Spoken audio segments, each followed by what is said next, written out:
Now, Sotheby's has teamed up with Macallan Whiskey to auction off rare whiskeys from their Anecdotes of Ages collection. That auction is going to be happening tomorrow.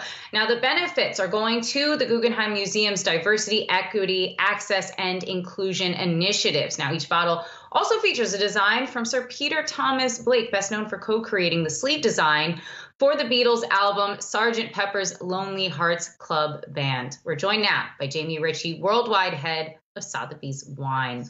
So Jamie, talk to us a little bit about this collaboration. Why did Sotheby's and Macallan team up?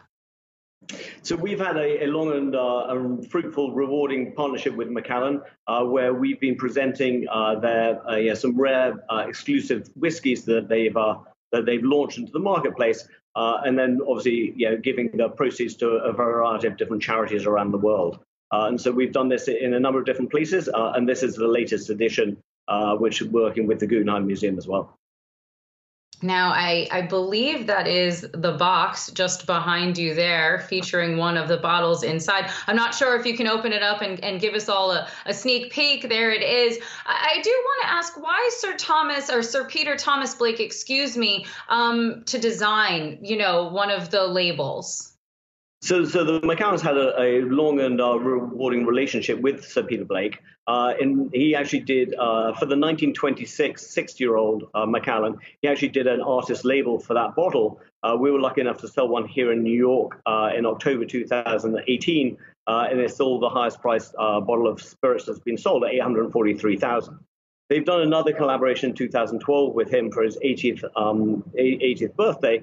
And this is the latest collaboration with him. So it's a sort of celebration of his pop art, the collages that he's put together. And the reason they wanted to work with him was, 67 is the liquid in the bottle, which is meaningful for him in his artworks and his creation of the pop art. And then they've created these 13 different labels, which all reflect a different aspect of Macallan, whether it's the people behind it, the landscape, and obviously the liquid. So it goes into the different elements of that. We're selling the new era of advertising, this bottle here, which is just up behind me. And this is one of 13 bottles. It has the label signed by Peter Blake. It does include the actual collage art on the label, so it is absolute original. It's one of one.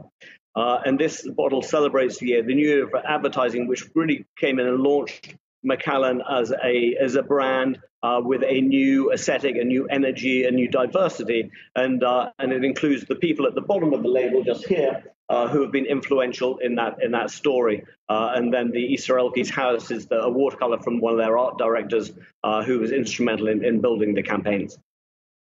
Now, you've already hinted at it, at least in terms of the price. They do have quite a large price tag, estimated between $125,000 and $750,000, which is sadly just a little bit out of my price range. So I will not be one of the bidders tomorrow.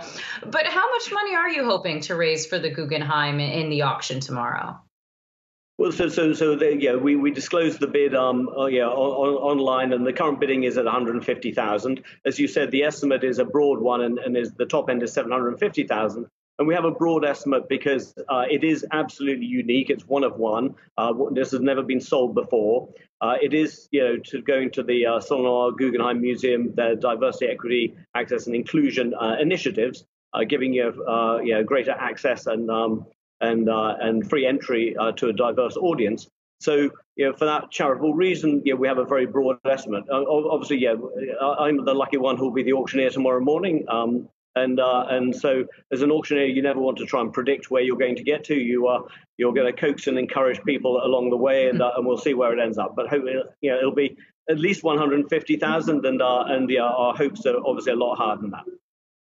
All right, so we don't want to jinx it ahead of the auction just yet. Now, it is incredible to me to see how much these could fetch, even in the midst of a pandemic. How well are spirits and wine selling right now? If my own personal shopping cart has been any indication, I would imagine things have been doing quite well for you in 2020 into 2021.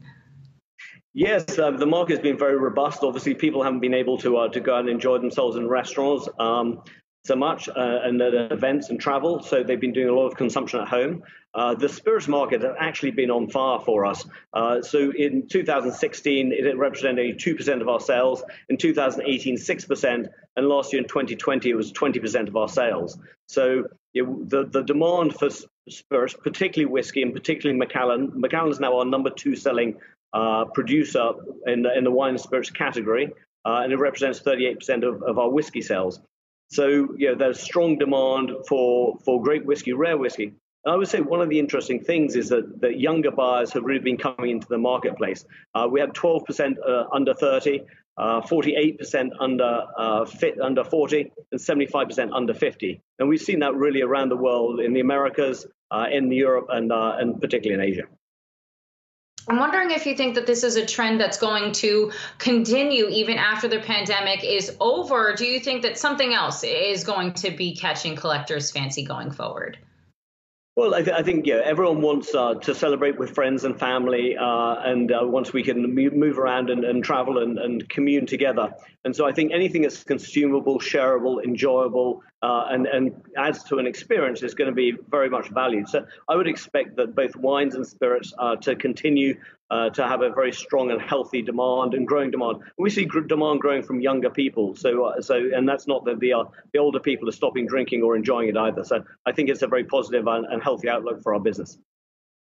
And Jamie, how do you see the auction business changing, or do you see it changing because of the pandemic? I know the number of online auctions has been increasing. Do you imagine that that is going to continue even after the pandemic is over? Oh, yes, for sure. I mean, we did a very, very fast digital transformation last year.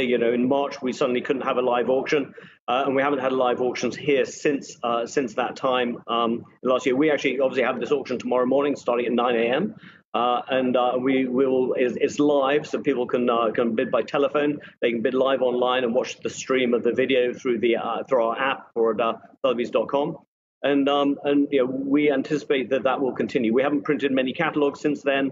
We've done digital catalogs. We luckily have a great platform that's very easy to use, and we will be continue. We've multiplied the number of auctions. We've doubled our number of auctions, so more frequently, all online, using all the digital tools. The app is fantastic, easy and user friendly. And so we foresee that continuing and that's a global thing: London, New York, and Hong Kong. I do want to quickly ask you, as it'll be a nice tease into our next conversation, any plans to accept cryptocurrency in some of your auctions? I think there's definitely a movement in that direction. I think the NFTs. I've already got a couple of emails this morning about NFTs on whiskies. So I think everything in that direction seems to be positive, and I'm sure we'll be moving along there pretty briskly. I can only imagine. All right, Jamie Ritchie, Worldwide Head of Sotheby's Wine, thanks so much for joining us today.